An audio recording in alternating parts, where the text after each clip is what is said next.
Sua dúvida.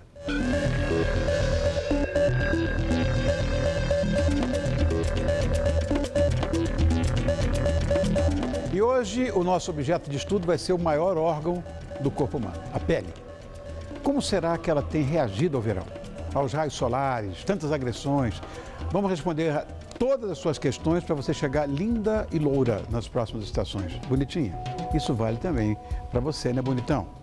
Que vive dispensando protetor solar, igual a mim.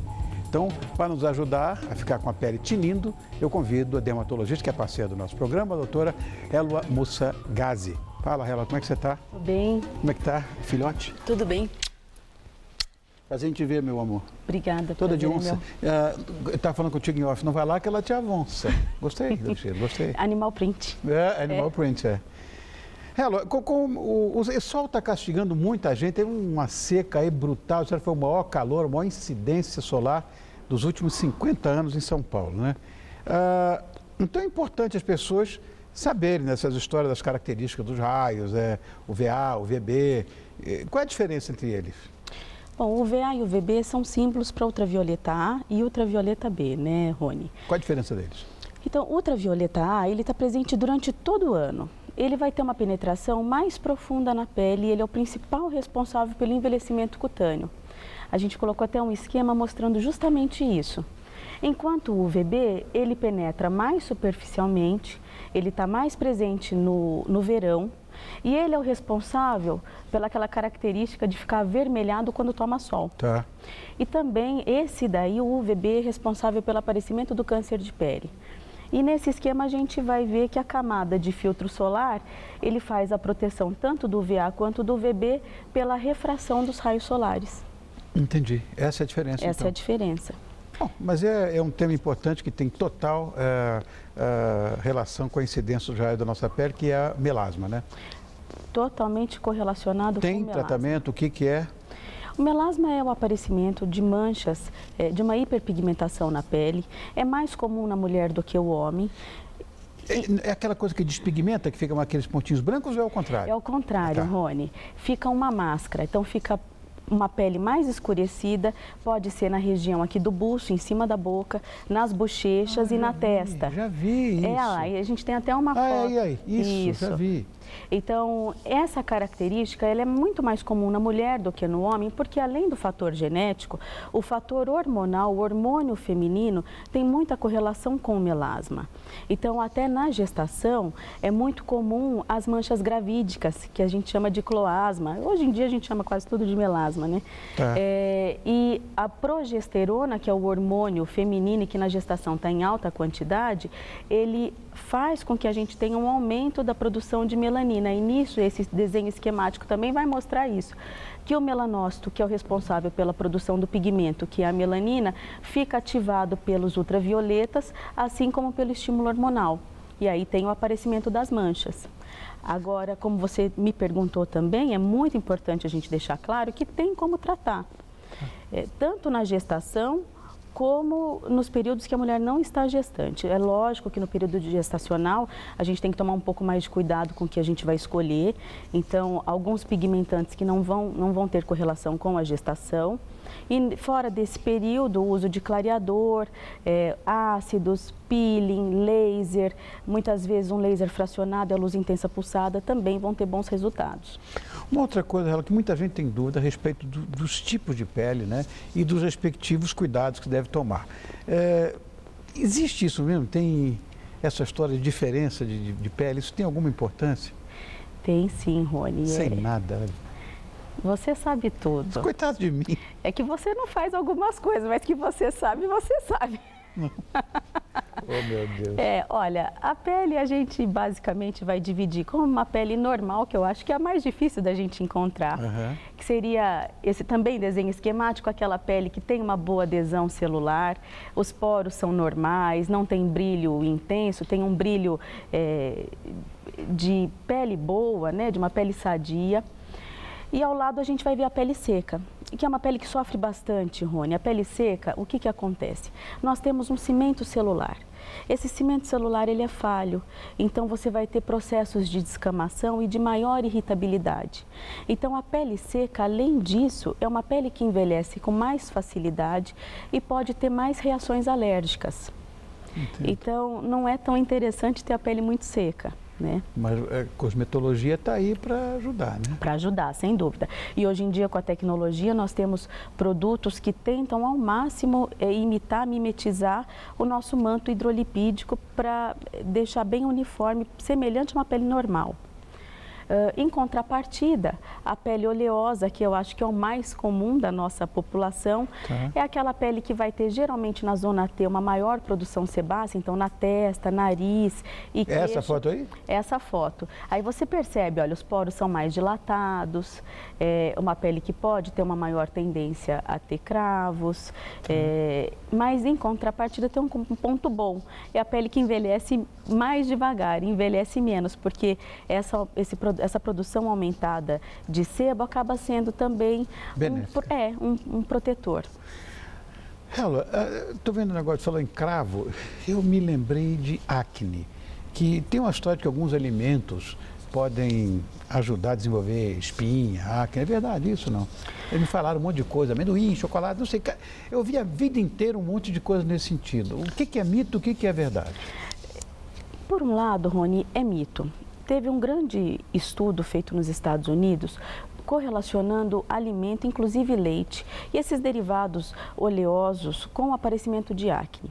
A conclusão que ele chegou é que depende muito da pessoa. Se ela tem uma suscetibilidade maior a determinados tipos de alimento, ela deve evitar.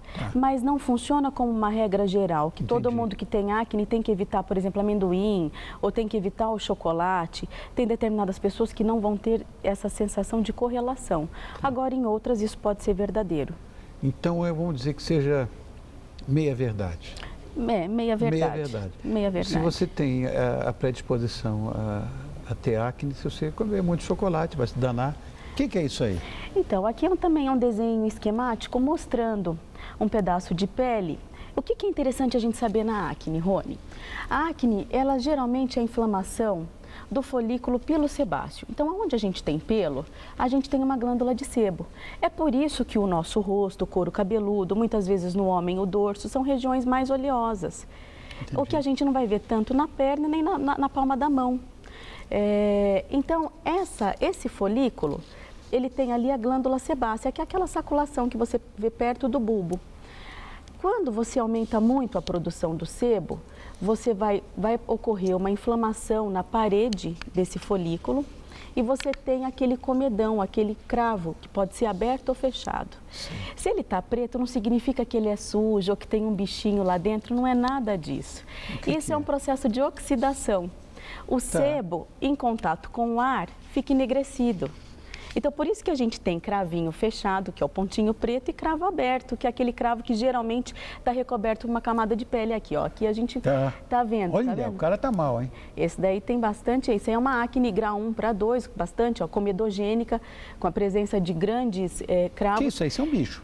Esse é um bicho, é um ácaro, que pode estar presente na superfície da nossa pele. E ele é muito comum da gente encontrar. O Márcio está dizendo que é um aracnídeo. Tem 8 patas ali, pelo que eu estou vendo, então deve ser mesmo, né? É um artrópode, é um ácaro. E ele é muito comum, Rony, até num assunto que nós já tratamos aqui, que é a rosácea. Então, nos casos de rosácea, é muito comum a gente encontrar o Dermodex follicularum, que é aquele ácaro que nós vimos na superfície da pele.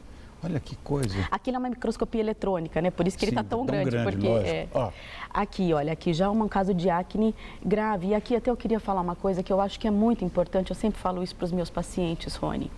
A acne a gente precisa tratar. Nós temos que tirar da mentalidade essa ideia de que a acne é uma coisa que é própria da juventude e que ela vai curar sozinha. A acne, para quem tem, pode trazer uma sensação muito ruim com a formação das cicatrizes, daqueles nódulos que nós vimos, essa acne encistada, isso é dolorido, isso incomoda demais, então tem como tratar. Tem que procurar o dermatologista para ser tratado, porque tem como evitar e melhorar as cicatrizes, que isso é permanente se a gente não trata. E quais são as formas de tratamento? São as mais variadas. Medicamentosos sempre? Então, medicamentoso, desde o medicamento tópico e de noções básicas de cuidado, como o uso de sabonete adequado para o teu tipo de pele, evitar muitos abrasivos para a pele, evitar lavar demais, porque isso provoca uma oleosidade rebote. Então, ao invés de melhorar, a gente acaba piorando depois. Lava. E aí a pele vai correr atrás de produzir mais oleosidade. Tá. Aí a gente tem uma gama enorme de tratamentos tópicos. Vai desde o peróxido de benzoíla, ácido retinóico, ácido glicólico, ácido azelaico. A gente tem uma porção de coisas. Antibióticos tópicos e antibiótico por via oral, nos casos de infecção mais importante, aquelas pústulas, aquela acne bem pustulosa, sim, até isotretinoína oral, que na minha opinião foi um dos maiores avanços da dermatologia, porque é uma forma que você tem de tratar a acne na sua essência, no processo inflamatório da glândula sebácea, você consegue reduzir o tamanho e atividade da produção de sebo e com isso você vai reduzir a incidência de cicatriz e vai tratar essa pessoa, esse indivíduo de forma melhor e mais permanente. Entendido. Agora, tem uma preocupação que acontece com todo mundo, não só com vocês bonitinhas, com nós homens também, né? Que com o passar do tempo, aquela coisa da bolsa, olheira, os caras correm lá para a cirurgia plástica e traz muita dúvida do que fazer. Eu queria saber como é que pode fazer para evitar isso? As olheiras, ela é uma questão realmente de busca no consultório. A olheira, ela tem várias causas. Aí nós estamos vendo também um desenho, até essas imagens nós tiramos da internet para ser bem ilustrativo mesmo, Rony. Nesse caso, você está vendo a olheira como um aumento da pigmentação. Então, a olheira, ela tem praticamente 3 causas, Rony. Uma delas pode ser o aumento das manchas acastanhadas, que é o aumento da produção de melanina, da cor, aumento dos vasos, que aí você vai ter aquela coloração arroxeada. Tá. Ou a própria genética da pessoa, né? Pode ter um componente genético associado. Tem uns que são pretos, né, Ela? Então, você sabe que os árabes, os indianos, essas pessoas de pele mais pigmentada têm maior tendência. Além disso, casos, não é verdade? Além disso, as pessoas que têm muita atopia, porque a área da pálpebra, Rony, é a pele mais fina que a gente tem no corpo. Então, a gente acaba enxergando essa coloração por transparência. Então, como é uma pele muito fininha, a gente acaba enxergando por transparência. E a gente viu até numa foto uma coisa interessante, que é aquele côncavo. Essa profundidade na região dos olhos... Parece que é funda mesmo. Ela dá mais sombra, então escurece mais. Além disso, em contrapartida, tem o outro caso, que é você aumentar a gordura debaixo dos olhos, que são essas bolsas também, que também dá um aspecto cansado. Isso é mais comum já com o decorrer da idade, pela flacidez muscular e pelo aumento, pela deposição de gordura nessa região. Aí isso é cirurgia? Isso é cirúrgico. Mas o tratamento das olheiras, a gente tem mais opção. O tratamento de ponta, para a gente colocar um pouquinho de recheio e parar de ver por transparência essa coloração, é o preenchimento com ácido hialurônico. A luz intensa pulsada com um filtro para hemosiderina, que seria a deposição de cor pela hemoglobina, e contra pigmento melânico também ajuda.